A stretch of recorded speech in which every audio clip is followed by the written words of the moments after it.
বর্তমানে ফেসবুকে নতুন ক্রিয়েটরদের ভিড়। তো তাদেরকে নিয়ে অনেকেই অনেক ট্রোল করছে। যেরকম কেউ বলছে, তোমরা যেভাবে ফেসবুক থেকে টাকা ইনকাম করার জন্য উঠে বসে লেগেছো, দেখবে একদিন ফেসবুকেই না উঠে যায়। এটা আমার কথা না, এটা অনেকের পোস্টেই দেখলাম এই ধরনের পোস্ট করতে।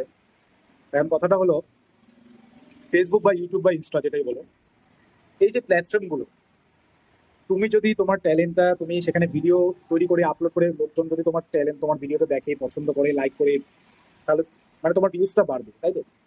তার কারণে তুমি যদি সেখান থেকে 2 টাকা আর্ন করতে পারো, তাহলে প্রবলেমটা কোথায়? কোথায় প্রবলেমটা? কোনো প্রবলেম আছে কি? কোনো তো প্রবলেম নেই। তো এই ধরনের কথাগুলো তারাই বলে যারা কোনো কিছু করতে পারে না, যাদের মধ্যে কোনো ট্যালেন্টস নেই, কিচ্ছু নেই, জাস্ট কোনো রকম খাবে দাবে 3 বেলা বাস আর ঘুমাবে, এটুকুই কাজ, অন্য কোনো কাজ নেই। এই ধরনের অনেক মহিলা আছে, পুরুষও আছে, যাই হোক।